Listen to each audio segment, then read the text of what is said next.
Kapital Mag presents.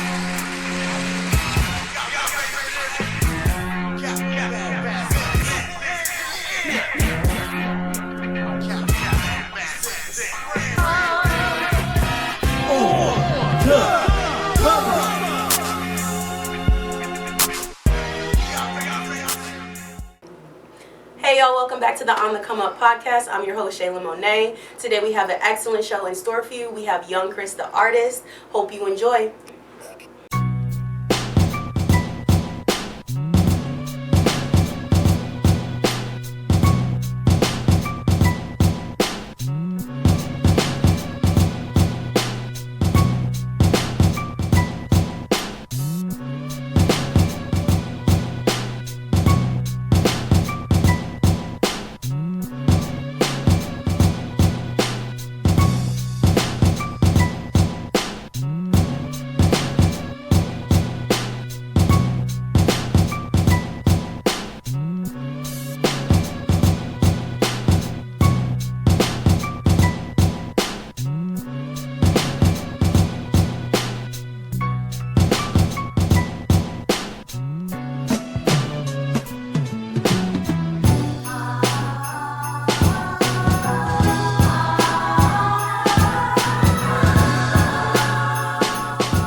And without further ado, Young Chris the artist. You know, back then as a child, I was like chasing my dreams and shit. And I always knew I'd be something one day. And couldn't nobody tell me nothing else. Nobody else believed in me. Back then as a child, I could see us road running. My dreams ain't far away, man, I swear I feel them coming, yeah. Back then as a child, back then as a child, back then as a child, pictured us road running, yeah. Back then as a child, I could see us road running. My dreams ain't far away, man, I swear I feel them coming, yeah. Back then as a child, back then as a child, back then as a child, I could see us road running, yeah. Back then as a child, I could see us road running. Pay no attention in school, steady breaking all the rules. Music saved my life, I done paid up on my dues. Now I'm moving in the groove, I ain't got too much to lose. Writing music every day, I gotta make it some way. Dreaming as a child that I'll make it out here one day. No one else believed, so I had to count on me. See my old vision and dreams, 1, 2, 3, it's all on me. Now I'm seeing everything that I ever dreamed. If you ever feeling down, you can always count on me. So glad I believe, so glad I believe. You ever feeling down, you can always count on me. Back then as a child, I could see us road running. My dreams ain't far away, man, I swear I feel them coming, yeah. Back then as a child, back then as a child, back then as a child, pictured us road running, yeah. Back then as a child, I could see us road running. My dreams ain't far away, man, I swear I feel them coming, yeah. Back then as a child, back then as a child, back then as a child, I could see us road running, yeah. Now I'm seeing bright lights and stages, this life's amazing. Who would've thought a kid like me would take a chance and make it? All I had was a dream, and I had to believe everything is all on me. 1, 2, 3, let's go dream. Now I'm seeing everything I seen in my dreams, and now I'm getting money and I'm seeing different things. Touring overseas, touring with T3, and all I had to do was dream and take a shot on me. Back then as a child, I could see us road running. My dreams ain't far away, man, I swear I feel them coming, yeah. Back then as a child, back then as a child, back then as a child, pictured us road running, yeah. Back then as a child, I could see us road running. My dreams ain't far away, man, I swear I feel them coming, yeah. Back then as a child, back then as a child, back then as a child, I could see us road running, yeah. Back then as a child, I could see us road running. My dreams ain't far away, man, I swear I feel them coming, yeah. Back then as a child, back then as a child, back then as a child, pictured us road running, yeah. Back then as a child, I could see us road running. My dreams ain't far away, man, I swear I feel them coming, yeah. Back then as a child, back then as a child, back then as a child, I could see us road running, yeah. Back then as a child, I could see us road running. My dreams ain't far away, man, I swear I feel them coming, yeah. Back then as a child, back then as a child, back then as a child, pictured us road running, yeah. Back then as a child, I could see us road running. running. My dreams ain't far away, man. I swear I feel them coming, yeah. Back then as a child, back then as a child, back then as a child, I could see us rolling, yeah.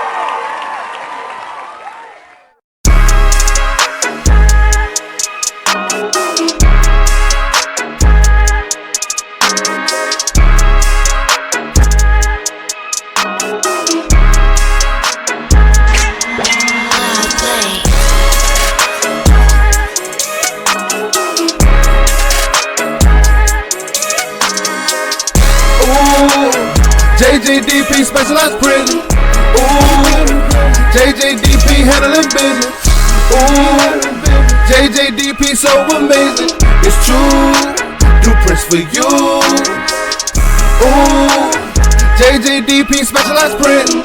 Ooh, JJDP handling business. Ooh, JJDP so amazing. It's true. Do press for you. Ooh.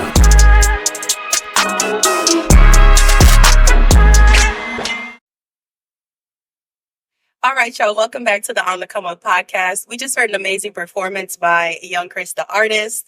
Welcome, Chris, to the show. Thank you for being here. I would just like to start this off by your origin. So can you tell me how you got your name, young Chris, the artist? For sure, for sure. At first I was just strictly going by young Chris. Then I started seeing all these other artists pop up with just young Chris. So it was like, it was hard for people to find me on social media. And so I added on the artist and it just stuck ever since. So we're going by young Chris, the artist. Okay, I like that. I like 34 that. years now. All right, awesome. So, can I refer to you as Chris? Is that okay? Sure. All right, cool. So, Chris, how about you tell us how you kind of got started? Not with music yet, but just your journey in general. How did you kind of come about to finding yourself in the genre? What was your upbringing like?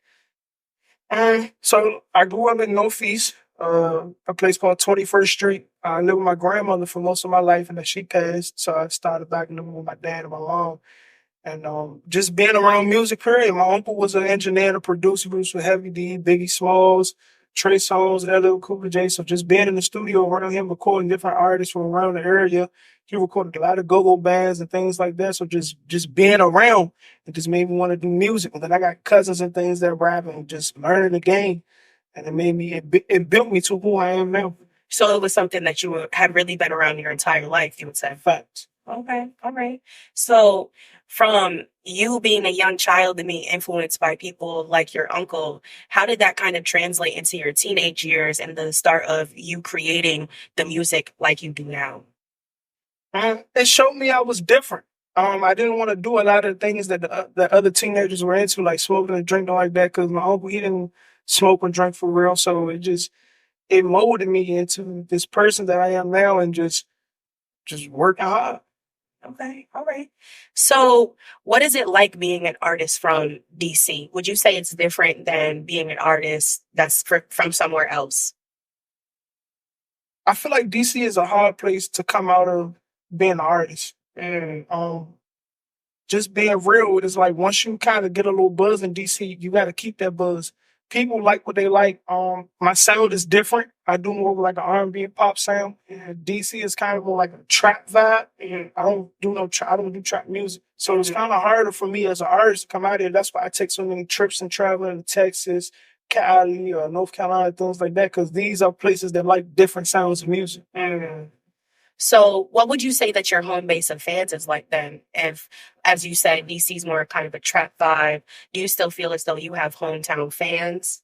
I mean, I have a selective few, and it's really a selective few of fans, but once I took a leap of faith to Florida, I started doing open mics in Florida and started getting like a real fan base in Florida. Like people started asking for me, people started booking me in Florida. And so Florida kind of changed like my music career for real. Okay, so Florida, can you tell us when that move was and why you decided to take that leap from here in DC to Florida? What was kind of the... My dog, Karita Brain, he from Detroit. He was dealing with a music label down in Florida, and he just kept telling them about me. And then they flew me out. They wanted to meet me. I met them, did some things in the studio, and I lived in Florida for like a year and a half, almost 2 years. And everything didn't work out like it was supposed to. It's cool. It is what it is. It was a learning experience. I met a lot of great people, made a lot of connections, and I just came on back home. But Florida is definitely one of the places where my heart is at. You said that it was a learning experience. So would you say that through your musical journey that you've learned a lot from that in different areas and aspects through different people? Absolutely. Once you start meeting different people that know like the business more, and that was one of the things I learned in Florida. I learned more about music business instead of just being an artist and writing songs because it's a lot more to it. It taught me how not to get screwed over in music business. It taught me how to read contracts. There's a lot of people who taught me just how to maneuver, how to present myself. Do you think that as a regular artist that a lot of people aren't really exposed to that when they first start out and it's something that they learn later? Absolutely, and that's okay because it's all a learning experience. Everything is a learning experience. Like I said, it's the music business side. You have BMI, ASCAP. I ask some people who have BMI, if you have BMI or ASCAP, and they say, I got DistroKid, which is a distribution platform for music. BMI and ASCAP is two totally different things than a distribution platform. It's how you collect streams and royalties and things like that. And a lot of people don't know that. So I kind of teach a lot of people about that as well, too. Can you talk a little bit about that? What it's like to teach other artists about that in music? I guess what would it be? Music literacy or just music education? I don't really know. Really music business. It's a great feeling to teach another artist that don't really know too much about the business because a lot of artists feel like, okay, it's just drop music and that's it. They don't know how to get paid for music. They don't know how to be in places where it's like a safe station where if I'm doing a radio interview, I can get paid for the radio interview without them physically giving me some type of cash or some type of payment. I get paid from BMI. Doing shows in different venues. They don't know that they can get paid from these venues. And you have a lot of promoters in DC who try to screw over ours and just be like, well, yeah, come pay to perform. But little do they know they can go, when they leave the show, they can go on BMI.com and log in that they performed at this place and get paid out from it. Oh, wow. I didn't even know that. I think. So speaking of venues, what are some venues that you performed at in the DC area that some of our viewers will be familiar with? Pear Lounge, Cafe Asia when it was open, Tacoma Tavern. What else? What else we got? Bro? Red Lounge. Really a lot of all the clubs on U Street I've been in. Really a lot all over. Wow. And so I assume that it's a different vibe and feeling and experience performing live than it is recording in the studio.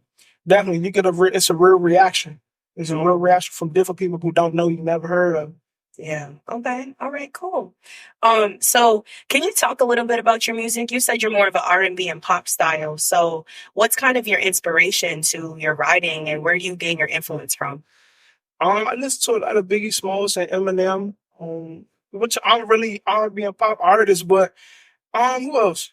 A little bit of Rod Wave. Everybody kept saying I got a Rod Wave sound, but it's crazy because when I was in Florida, I used to be around Rod Wave. Never knew he did music or anything like that. This was at the time when YNW Melly was really like the top artist coming out of Florida at the time. Yeah, before everything happened with him and everything. Who else? Chris Brown. Listening to a few Chris Brown songs. Really artists like that. Trey Songz, R&B artists. That's cool. So you've been around a lot of people in the game then? For sure. And so what is that experience like when you're around other musicians, other artists, other rappers, when you're all kind of, because you said you didn't even know at this point that he was making music. So when you guys are all kind of on a come up at the same time. It's no different than you are. I mean, they still a human being at the end of the day. I feel like people see these artists and they just be like, oh, they got everything that they could ever want. And sometimes it's not even like that. You got artists who you see like all these chains and money and that ain't even it. It's rented, it's for show, or they go through real life problems just like me and you. Like, yeah. So to be around certain people, certain celebrities, and to really know what's going on behind the scenes, I'm not a person from the outside looking out. I'm really there. So it's like, all right. They going through this, I can relate to because I might have been through it or I'm going through it at the moment. But they, like I said, they're regular human beings just like us. I think it's really easy for people to often forget that people are people at the end of the day, and we all experience the same emotions, the same feelings of everyday life. And so, you even touching on that, some artists that we see out today, their jewelry and things are rented because oftentimes it seems like it's kind of a for show type thing because you want it to seem like everything's cool and it's together. But as you said, there's so much background to the music industry that an average person wouldn't know. Like I didn't know about the whole thing with the royalties and all of that. So it's definitely interesting to hear that perspective. For sure, for sure. So what are some projects that you have that are out now on the rise? So I dropped a project, an EP called Sorry for the Hold Up back in, I want to say like August, late August. And then I just dropped the album as well back in October of 2023 called Stories of a Broken Heart. Okay. And so where is that on every streaming platform? Yeah, it's in every Spotify, all that? Wherever you can find music, that's what it's at. Okay. And so now what's the plan with the album that you released? Because that's fairly new. It's only a couple months old. So what's the plan and the trajectory for what this album is going to look like and what you're going to do with it? The plan is just get heavy marketing done. I'm about to start shooting a bunch of videos for the album and just really just pushing the album for what it is. I feel like to me it's a masterpiece. It's an amount of work I've never put on a project before. It's like over like 22 songs. Wow. I've never put that much work on one project before, so it was surprising me to even put it together like that. And it's a little bit of old mixed with a lot of new, and I'm proud of it. I'm proud of the way it's working. I'm proud of the numbers that it's doing right now. And just shooting a lot of content, upcoming content, requires some cool DMV comedians and things like that, doing those skits and things, just creating more content to make myself more known and popular. And so with the project like that, with 22 tracks on it, how long does something like that take to produce and how much work and hours and labor goes into that? It's a lot. It's honestly a lot because I'm not somebody who can just make music right there on the spot. Sometimes I might create a song like today and won't work on it again until like next month. So it take me forever. I might do a hook now and won't do a verse for like another 2-3 weeks. So it's definitely a lot that goes into it for me anyway. Cause it's like I don't know. It's like certain things I get bored easy. I get bored quick. So if it's not something that I feel like is, I don't want to say important, but it's like it doesn't catch my attention as much as another song would, I'll come back to it later. Okay. So, but they never go unfinished. You always they come never back go to it. unfinished. Yes, absolutely. So speaking of that and them not going unfinished, so what does your day-to-day kind of look like? Do you just kind of find inspiration in something and then you're like, okay, let me jot this down? Like, does music kind of follow you in your everyday? Yeah, because there's always something new happening every day. Whether I'm going to work or hanging out with the guys, it's always a learning experience. Everything's a learning experience. I might make a song and remember something that happened during the day that I might just put in a song that I felt some type of way about, or whatever the case is, whatever's going on during the day, throughout the week or whatever. Okay. And then in the song that you actually just performed for us here today, you talk a lot about growing up and just your childhood in general. So do you feel as though you take a lot of inspiration from your childhood and where you're from? Or is it more so how your life goes now? Or is it kind of a mix of everything? Like I said, just growing up where I grew up, it was heavily drug infested. It was a lot going on, but I didn't let it distract me from what I had going on. I knew I wanted to be bigger than my environment. I knew I wanted to grow. I knew I didn't want to be like those other people who were doing the drugs or selling the drugs or whatever the case may be. I knew I didn't want to get caught up in that. And I knew it wasn't no good for me. It wouldn't lead me to where I wanted to be. Was it difficult distancing yourself from all of the people that you knew or that you were around that, were partaking in things that, you didn't want to follow in the path of? Or did you feel isolated? I definitely felt isolated at a point in time because you got some people who understand that you might need to break away from what's going on. And then you got some people who feel like, oh, he might think he better than us because he can do this or he trying to get better. And it's not that. It's like, of course I want to be better than my environment. Like, of course I want to grow. Like, I don't think nobody on earth wants to be a product, like a drug product of the environment. That's not what I'm on. It's not how I'm moving. That's not what I do. Yeah. Okay, cool. So, looking forward into what you have coming, you explained that you got a lot of music videos and content that you're shooting. Can people expect to see you in venues moving forward, upcoming? Where can they find you? Where can they see you? Everything's on social media, and then you can catch me outside as well. All my social media is the same, Young Chris the Artist, on every platform that's spelt the way it sounds. And I'm gonna be outside this summer. I'll be Okay, so you're gonna be outside this summer. outside. All right. You might be riding down the street, see me shooting a video, jump in the video. Okay. All right. I love that. Okay. Well, thank you so much for your time today, Young Chris. I appreciate you. I'm excited to see the trajectory of your music career as it keeps up on the rise. I'm excited for this summer to see the new music videos, to see what everything's going to pan out to be. Is there anything else that you would like to add before we close out today? Like, let's just keep chasing your dreams, man. Don't never stop chasing them, because I could have stopped a long time ago, and we wouldn't be having this interview today. And just follow me. Keep up with me. Follow you, Young Chris the Artist, on all platforms. Thank you so much, Chris. I appreciate your time today. For sure.